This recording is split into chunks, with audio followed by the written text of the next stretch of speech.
Muy buenas noches, hoy es 25 de marzo y esto es Noticias a Tiempo. Soy Memo Flores y vámonos con la información.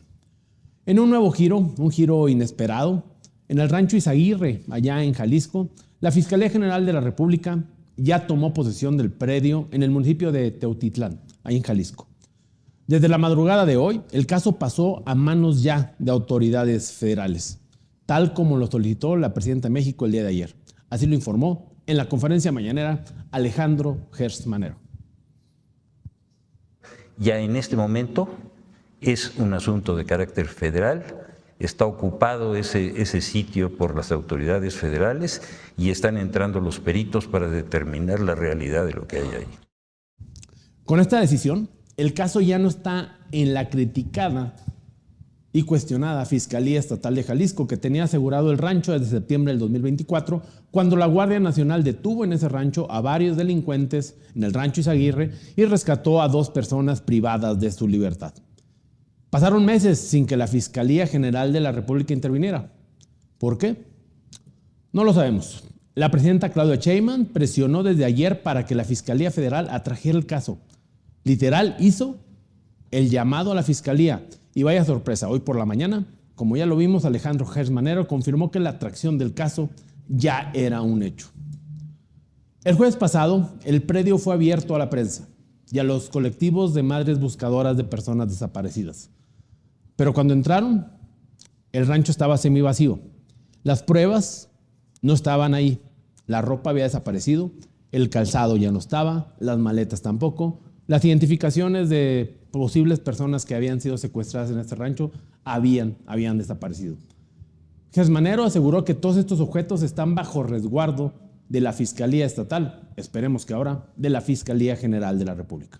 Nosotros, y eso lo habíamos estado tratando inclusive antes de esto del Astra, para que la Fiscalía local nos haga entrega de toda esa documentación, de todos los bienes, todas estas prendas, de lo que tenga en materia de ocios y lo que haya avanzado en estos 6 meses. Ya pasaron más de 2 semanas, más de 15 días, y el tema del rancho Izaguirre, este campo de adiestramiento y de exterminio de sueños de la sociedad mexicana, sigue ganándole la pauta en la conferencia mañanera. Se sigue hablando del tema. Como lo comentamos la semana anterior, no se convertirá el caso del rancho Izaguirre en el Ayotzinapa del gobierno de Claudia Sheinbaum. Mientras tanto, la presidenta defiende a su gobierno. En el pasado había quizá 2 palabras que explicaban lo que ocurría en el sexenio de Calderón, que nos dicen que ya no se debe mencionar, pues sí, ellos ya no quieren que se mencione, ¿verdad? Porque fue muy oscuro con su secretario de Seguridad, que es montajes y pactos de silencio. A nosotros nos caracteriza la verdad y la justicia. Esa es la diferencia. Porque nosotros juramos no robar, no mentir y no traicionar al pueblo. Y las cosas están en las fiscalías, porque no es un asunto político. Todo es política, pero en particular en este caso, si hay un delito, pues tiene que perseguirse. Decía López Obrador, no me vengas con que la ley es ley. Lo interesante de hoy por la mañana fue cuando el fiscal general de la República, Alejandro Gertz Manero, dejó entrever que la Fiscalía General, pero del Estado de Jalisco, la misma que evidenció la semana pasada en su conferencia en la la Fiscalía General de la República, le quería poner un 4 con las madres de desaparecidos en el rancho Izaguirre. Claridad. ¿Qué fue lo que ocurrió después de eso? El fiscal local, después de que nos dio la autorización, dijo que yo iba a ir. ¿Cómo voy a ir a un lugar en donde ni siquiera nosotros podemos entrar si no es con el permiso de ellos? Por razones obvias. ¿Cuál fue la razón? ¿Cuál fue la razón para poder hacer esa convocatoria a esas madres para que llegaran 1 hora antes de que llegaran las personas que ellos mismos habían invitado? No sé si esté claro. Regresando con la presidenta, no podemos olvidar que primero se trató de desviar un poco la atención denunciando una supuesta campaña en contra del gobierno de la Cuarta Transformación. En palabras de Noroña, un campañón mediático. Cuando esta estrategia no funcionó, el discurso cambió un poco. Ahora se enfocaron en aclarar lo que sí era el Rancho Izaguirre y lo que no era. El Rancho Izaguirre es un tranquilo campo de adiestramiento del cártel Jalisco Nueva Generación. Algo así como un campamento de verano de alto riesgo. Pero jamás era un rancho de exterminio. Lo que yo les decía ayer, era un rancho de exterminio, de vidas, de sueños, de historias, de familia, de sociedad. Y para eso nuevamente enviaron al que parece ser el único funcionario con credibilidad que le puede ayudar a la presidenta, Omar García Harfuch. Aunque él no es fiscal, fue él quien rompió el pacto de silencio, del que tanto habla la presidenta, el pacto de impunidad.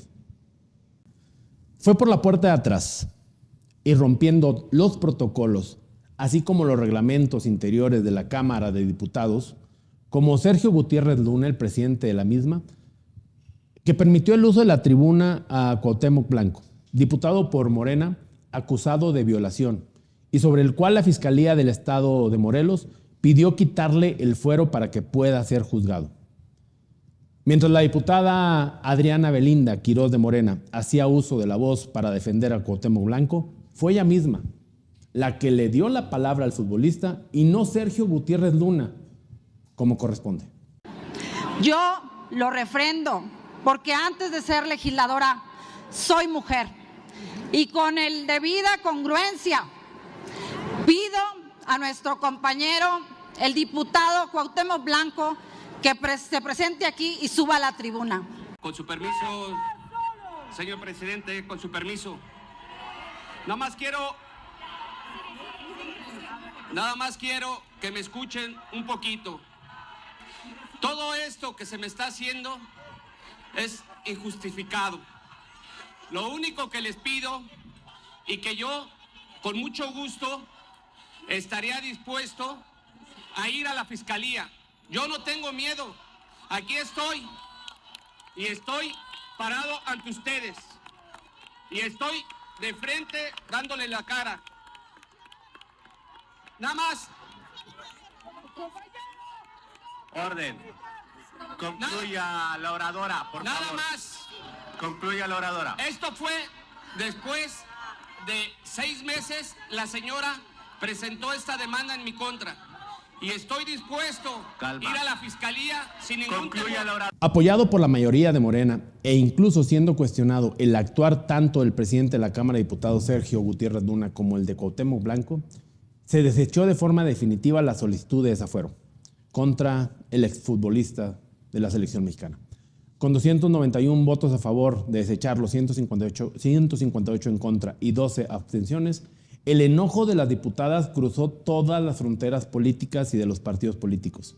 Aquí el posicionamiento de la diputada Erika Salgado, de Morena. Pero lo pedí hace un momento, presidente, y lamento mucho que el diputado Cuauhtémoc Blanco nos haya llevado a vivir esta situación tan bochornosa, porque como lo dijo mi compañera hace un momento, justo se le pidió. Yo lo que quería era hablar por las mujeres que no tienen el valor o no pueden por miedo levantar la voz. Y mucho lo estamos presenciando ahorita. Llegamos como consecuencia del esfuerzo de muchas mujeres que inclusive dieron su vida por esto.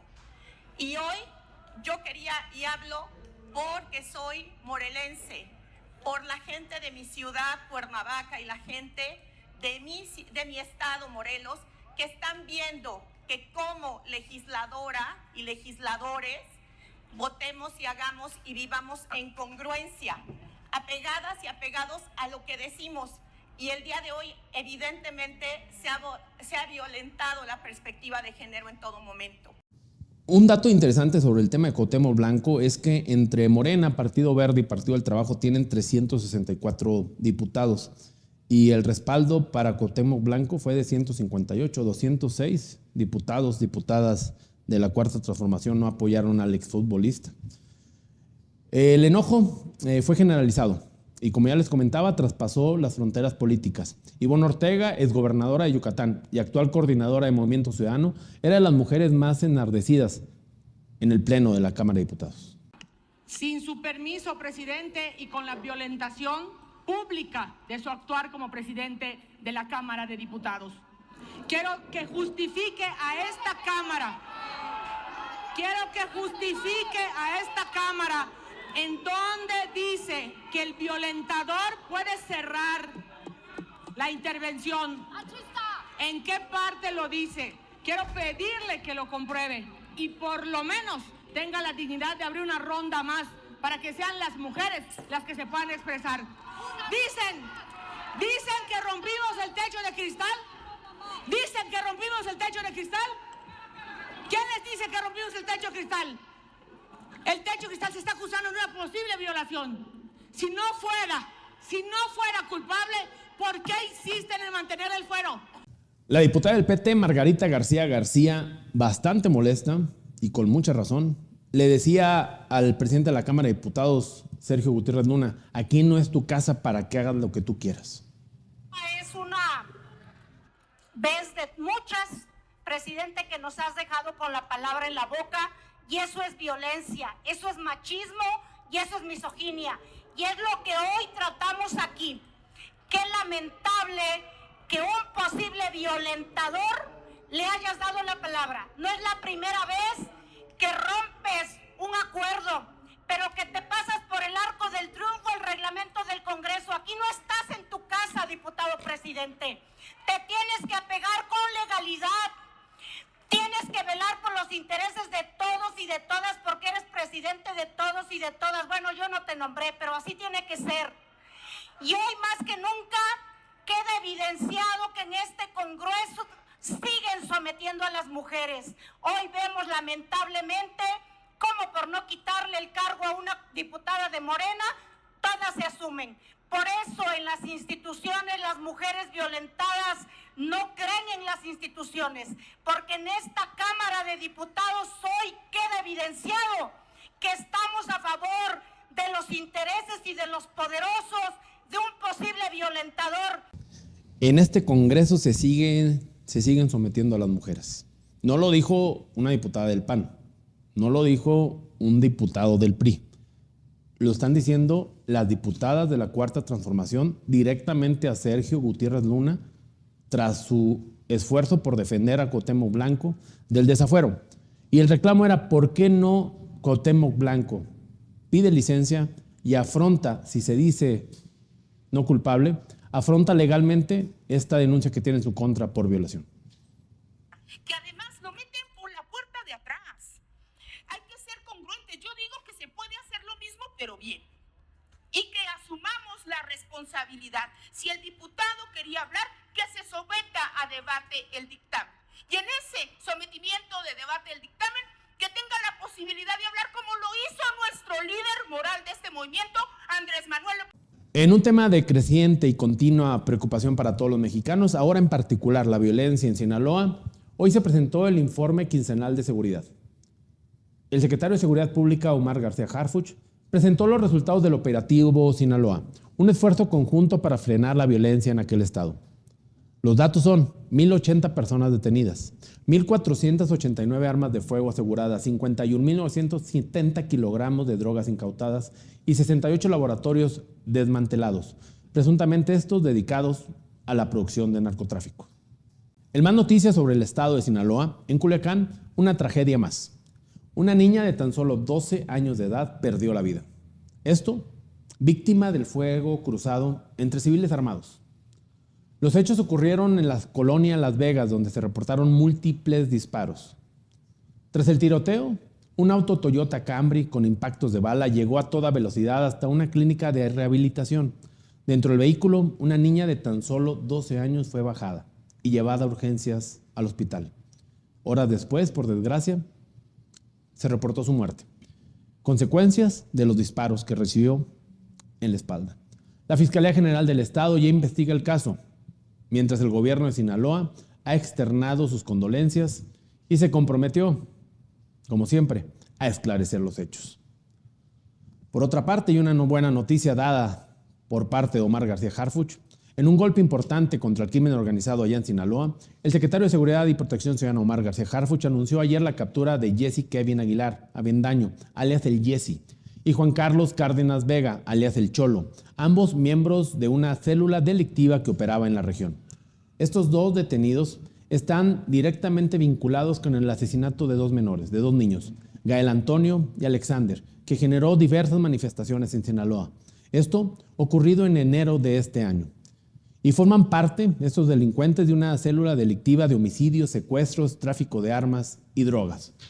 El operativo conjunto entre la Sedena, la Fiscalía General de la República, la Secretaría de Seguridad Pública, el Centro Nacional de Inteligencia, la CEMAR y la Guardia Nacional resultó en la detención de los dos delincuentes, así como en el aseguramiento de 20 kilogramos de cocaína, 20 armas de fuego, 6 vehículos y 3 de ellos blindados, y varios precursores químicos.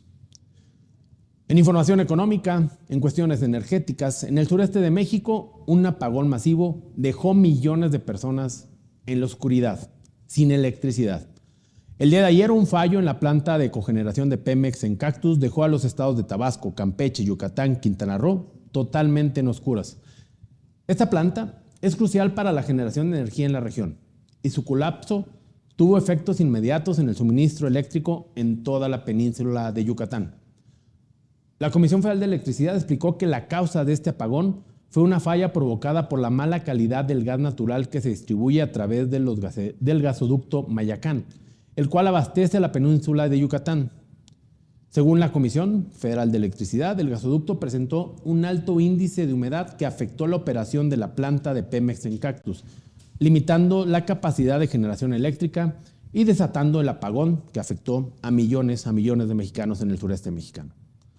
Hoy en la mañana, en la conferencia mañanera, la presidenta habló al respecto.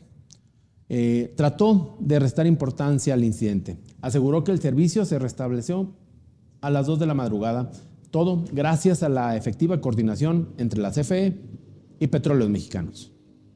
Se dañó equipo en la planta de cogeneración de nuevo Pemex en Cactus. Esta proporciona vapor para el tratamiento que proporciona la calidad del gas que suministra Comisión Federal de Electricidad. Pemex estuvo trabajando en la reparación y se normalizó a las 2 de la mañana del día de hoy. Es decir, sí había gas, había todo, lo que pasa es que hubo un equipo que pues no operó. De inmediato estuvo el equipo de Pemex en coordinación con CFE para poder reparar de inmediato el equipo y afortunadamente ya está reparado. En más información en materia de seguridad y justicia, ya fue confirmado por la Fiscalía General de la República. El exgobernador de Michoacán, Silvano Aureoles, cuenta con una ficha roja ante la Interpol. Así lo dio a conocer en la mañanera Alejandro Gersmanero, titular de la Fiscalía, durante su intervención en la conferencia matutina en Palacio Nacional. Por otra parte, el día de ayer en su conferencia, el gobernador de Michoacán, Alfredo Ramírez Bedoya, detalló que el estatus de Silvano Aureoles es simplemente de prófugo de la justicia, pues las autoridades mexicanas no han logrado dar con su localización. Situación jurídica del exgobernador Silvano Aureoles la clarificó el fiscal general de la República, el doctor Gersmanero, señalando que su calidad legal en este momento es de prófugo. El exgobernador de Michoacán enfrenta serias acusaciones, incluyendo presunto desvío de recursos durante su administración y lavado de dinero. En materia económica, en materia de migración, el Consejo Coordinador Empresarial ha informado que el programa México Te Abraza ha logrado generar al momento, en tan solo 2 meses de funcionamiento, más de 60,000 vacantes laborales para mexicanos repatriados desde Estados Unidos. Este programa tiene como objetivo facilitar la reincorporación de los migrantes al mercado laboral mexicano y contribuir de esta manera a la reactivación económica de nuestro país. De acuerdo con el Consejo Coordinador Empresarial, hasta el momento se han creado casi 60,000 vacantes en los 32 estados del país. Los estados que más se han beneficiado con esta llegada de mexicanos migrantes son los estados de Nuevo León, Ciudad de México, Estado de México, donde las empresas han comenzado a integrar a los repatriados en las diversas industrias. Para facilitar el proceso de integración al mercado laboral, el Consejo Coordinador Empresarial también está desarrollando una plataforma digital que permitirá una mayor conexión entre las empresas y los candidatos. Esta herramienta busca agilizar la selección de personal y mejorar la eficiencia en la contratación. El programa México Te Abraza continúa en marcha, con las expectativas de que más vacantes sean creadas conforme avance el año, contribuyendo a la reactivación económica y al bienestar de los migrantes que están regresando a nuestro país. En más temas económicos, una decisión tomada por el gobierno de Claudia Sheinbaum a inicio de este año podría poner en serio peligro al sistema de salud mexicana. La administración de la presidenta ha tomado una medida drástica, la cual ha generado preocupación en el sector salud. Según datos de la Secretaría de Hacienda y Crédito Público, el gasto destinado al servicio de salud en enero de este año fue superior a los 30,000 millones de pesos. Esto representa una drástica reducción de 34.3% en comparación con el 2024. Este ajuste responde al intento de la administración por reducir su déficit fiscal, es decir, su deuda, donde intentan pasar de un 5.7% a un 3.9% del Producto Interno Bruto. Todo con el objetivo de consolidar las finanzas públicas. Pero con esto se está poniendo en riesgo al sistema de salud, que que enfrenta serias deficiencias. Lo más preocupante es que el gasto en salud en México está muy por debajo de los estándares internacionales. La Organización Mundial de la Salud recomienda que al menos el 6% del Producto Interno Bruto se destine a este sector. En México, sin embargo, el porcentaje es muy inferior. En temas de relevancia internacional, este viernes 28 de marzo, la Secretaría de Seguridad Nacional de Estados Unidos, Kristi Noem, llegará a México para reunirse con la presidenta Claudia Sheinbaum. La visita forma parte de una gira que llevará a Noem a Colombia, El Salvador y a México. Esto con el objetivo de abordar temas de cooperación bilateral en temas de seguridad e inmigración. Noem iniciará su gira en El Salvador el 26 de marzo, donde se reunirá con el presidente Nayib Bukele. También está previsto que recorra la cárcel de máxima seguridad de aquel país que está recibiendo a migrantes. En este centro fueron deportados de Estados Unidos alrededor de 200 personas hace algunos meses. El 7 de marzo llegará a Colombia, donde se encontrará con el secretario de Defensa de aquel país, Pedro Sánchez, la canciller Laura Sarabia y el presidente Gustavo Petro. Finalmente, el 28 de marzo visitará México para concretar su encuentro con la presidenta Claudia Sheinbaum. La presidenta hoy adelantó que los temas que tratará con Noem se centrarán exclusivamente en coordinar esfuerzos en materia de seguridad y migración, no temas económicos como el tema de los aranceles. Seguirán siendo prioridad estos temas en la relación bilateral para ambos países.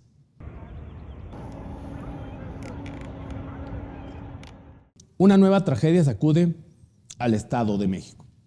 Daniel Rafael N., un hombre acusado de provocar la muerte de una joven de 24 años, fue detenido por agentes de la Fiscalía General de Justicia y de la Secretaría de Seguridad del Estatal. La joven, identificada como Yarey, falleció después de participar en un ritual de sanación en Tepoztlán, municipio de la zona metropolitana. El 2 de marzo, Yarey acudió a un inmueble en la carretera Lázaro Cárdenas, donde el detenido le practicó lo que él mismo llamó un ritual de sanación que le costó la vida. Según las autoridades, Daniel le arrojó alcohol al cuerpo y luego le prendió fuego. Como consecuencia, Yarey sufrió quemaduras de segundo y tercer grado en el 60% de su cuerpo. Finalmente, fallecería. En el ámbito internacional y seguridad, Caro Quintero es ahora considerado un prisionero de alto riesgo criminal. El Departamento de Justicia de Estados Unidos ha decidido imponer lo que se les conoce como medidas especiales, estas administrativas, para reforzar la seguridad en torno al capo mexicano. Entre las restricciones incluyen la limitación de sus comunicaciones con otros reclusos, medios de comunicación e incluso con familiares. Además, se restringen los privilegios de contacto con su defensa. En sus conversaciones puede ser monitoreado y grabado por las autoridades penitenciarias de los Estados Unidos. Además, Caro Quintero deberá pasar hasta 23 horas al día dentro de su celda, con solo 1 hora al día en espacios comunes, siempre bajo estricta vigilancia. Las autoridades también han restringido el envío e intercambio de cartas, llamadas telefónicas a las cuales puede tener derecho el detenido. Estas medidas especiales fueron impuestas a Caro Quintero desde el pasado 17 de marzo. Mañana 26 de marzo, el caso será revisado en una audiencia programada en la Corte Federal del Distrito Este de Nueva York, presidida por el juez Frederick Block. En más de Estados Unidos, las políticas de Donald Trump no están dando los resultados esperados. Las recientes proyecciones económicas de organismos internacionales y funcionarios de la Reserva de aquel país están causando alarma. El temido fenómeno de la estanflación, una peligrosa combinación entre estancamiento económico y alta inflación, amenaza con desestabilizar aún más la economía estadounidense, recordando que si allá les da gripa, acá nos da pulmonía. Trump sigue defendiendo los aranceles como una transición necesaria para fortalecer la economía estadounidense, prometiendo generar empleos y reducir la inflación a través de una desregulación masiva y recortes fiscales. Por otra parte, los funcionarios de la Reserva Federal, que ya se han alineado con los pronósticos de una economía más débil, advierten que la inflación será más alta de lo esperado, y que el desempleo también podría aumentar considerablemente, lo que complica aún más las promesas de hacer América nuevamente más grande. Pero Donald Trump sigue endureciendo sus medidas contra los migrantes. La administración del presidente ha cancelado contratos con diversas organizaciones no gubernamentales que brindaban asistencia legal a menores migrantes que no estaban acompañados, dejando aproximadamente a 30,000 niños sin representación legal en aquel país. Esta medida, que pone fin a una práctica de 20 años, respaldada por la Ley de Protección a Menores Migrantes no acompañados del 2005, significa que estos menores quedarán desprotegidos en un proceso migratorio que ya de por sí es sumamente complejo. Son menores migrantes que viajan solos. Además, el gobierno ha anunciado que tomará acciones legales contra los abogados que continúen litigando estos casos, lo que podría desalentar aún más la defensa de estos menores, quienes ya enfrentan desafíos extremos en búsqueda simplemente de una buena vida. Esta decisión forma parte de una serie de medidas migratorias cada vez más estrictas adoptadas durante el segundo mandato de Donald Trump, que también incluye la reactivación de los centros de detención familiar y este famoso acuerdo con El Salvador para llevar a cabo deportaciones masivas y llevar los detenidos a la cárcel de aquel país. Organizaciones de derechos humanos han condenado esta política, señalando que vulnera los derechos fundamentales de los menores migrantes, quienes al ser niños deberían recibir un trato especial y protección en estos procesos. Pero a Trump eso no le interesa. El gobierno de Estados Unidos parece reforzar su postura antimigrante mientras las consecuencias humanitarias de estas políticas siguen afectando a los más vulnerables.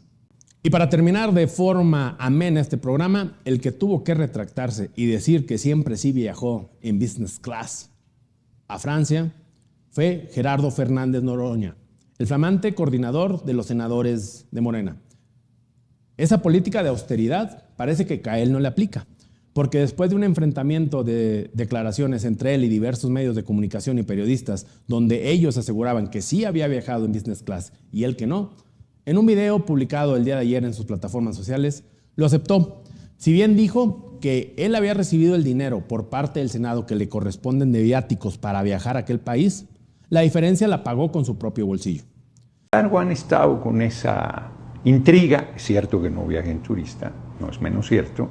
El viaje lo pagué con mi dinero. Recibí el equivalente al costo de turista y la diferencia la pagué de mi bolsillo, que para ello duro trabajo. El vuelo promedio para viajar a París, vuelo redondo, en esas condiciones business class, es de 133,000 pesos. No hay problema que lo haya hecho de esta manera. El problema es que esto no va con los paradigmas de la Cuarta Transformación. ¿Alguna vez vieron ustedes a Andrés Manuel López Obrador o a la presidenta Claudia Sheinbaum viajando en primera clase?